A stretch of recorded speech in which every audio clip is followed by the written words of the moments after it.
Hello and welcome to the Growing in Business interview series. I'm your host, Fleming Johnson, and today I'm joined by Ron Howrigon, who is president at Fulcrum Strategies. Ron, thank you so much for joining us. Thank you for having me. Would you like to kick us off with a brief background as to who you are and what you do? Sure, absolutely. Again, my name is Ron Howrigon. I'm the president of Fulcrum Strategies, which is a consulting company that I started, goodness, over 20 years ago now. We are a physician consulting company that helps independent practices negotiate contracts with their managed care partners. Outstanding. So tell me, what are some common misconceptions about running a business? It's funny when I started Fulcrum, I really thought that the hardest part was going to be the core of the business. And the misconception I had was there's so many other things that I wasn't sort of aware of or prepared for, that just involving everything from payroll to accounting and taxes to benefits to all of the other things that get revolved around running a business, that I was completely sort of underestimating and not fully evaluating what that was going to be like. The core business part of it was the easy part. I knew how to do that. It was the other stuff that sort of hung me up in the beginning. And the second part of that question is, how do you address them? Well, I think addressing them is finding people who can help you or are good at those things. I'm not a CPA, I'm not an accountant. I had to find one. I understand benefits to some degree, but I had to find somebody who could really help me sort of navigate those things. Is don't be afraid to find people who have expertise in areas where you don't, and utilize that expertise. I'm good at what I do and I'm not good at the other stuff. So it was a process of finding those people who could help me in those areas. How do you maintain work-life balance as a business owner? Do you have any personal rituals or habits that keep you motivated and focused? I tell you, I'm 20 plus years into this and I'm still trying to do this one well. And I would say that, and I think a lot of entrepreneurs, a lot of business owners have the same challenge. That is the hardest thing. When you own the business, when you're an entrepreneur, you're never really off. And I still struggle with how to maintain that balance. Luckily, my wife is really good at reminding me that I have to do that, forcing me to take time off, take vacations. She's not bashful about telling me to put my computer away at night. But I think you've got to create those rituals. Take vacation time, get away from it, have time that is just for you or your family or your loved ones or whatever. Whether it's, working out or a hobby or some way to relax, you've got to find a way to turn it off or else it becomes all encompassing. In the constantly evolving business landscape, how do you stay adaptable and open to change? Are there any specific strategies that you use to remain innovative?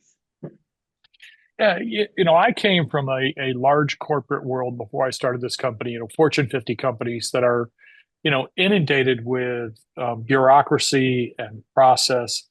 And one of the real, I think, advantages of small business and especially entrepreneurs is you can throw off those shackles. You can, you've got flexibility, you've got speed. For me, the way to constantly deal with an ever-changing market and landscape is continue to challenge yourself. Just because I did it this way yesterday doesn't mean it's the right way today or tomorrow. And to continue to remind yourself that one of the key strategies or advantages you have to some others is that nimbleness. Continuing to read, continuing to learn, continuing to challenge yourself in any way you can, is the way that I try to keep up with it. And like I said, continue to look for, is there a better way to do this? Could you give us now a glimpse into your future plans and goals for your business? What do you envision as the next chapter of your entrepreneurial journey? Yeah, and for me, sort of where I'm at is something that I never really thought about when I started it. And I think a lot of business owners don't put thought into this until they get there, which is I'm starting to get to the end of my entrepreneurial journey. I'm getting close to retirement age. Like I said, I've had this business for 20 years now. It's done exactly what I wanted it to do. But now I'm faced with things that I never really thought I would do, which is how do I transition? What happens to the business? Do I sell it? Do I transition it to somebody?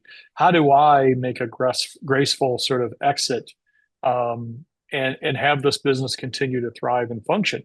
It's different than working for a large corporation where you just sort of plan your retirement date and you get a watch or a going away party. I have a whole business that I've got to figure out what to do with, and how to make sure it continues to serve my customers and the people who work here. So that's my next chapter is, sort of how to wind this down and transition it over to someone or something else. What advice would you offer to aspiring entrepreneurs who are, say, just starting their journey or facing challenges in their businesses? Well, I would give two pieces of advice. The first one is you're never going to have everything figured out. It's never going to be perfect. When you make that initial leap, at some point, you've got to say, I've got enough of this figured out, and just make the leap. It will feel like you're jumping into the deep end of a pool and you can't see the bottom. And I get that, but there's never going to be a scenario where you've got every single contingency planned or figured out. So that's number one.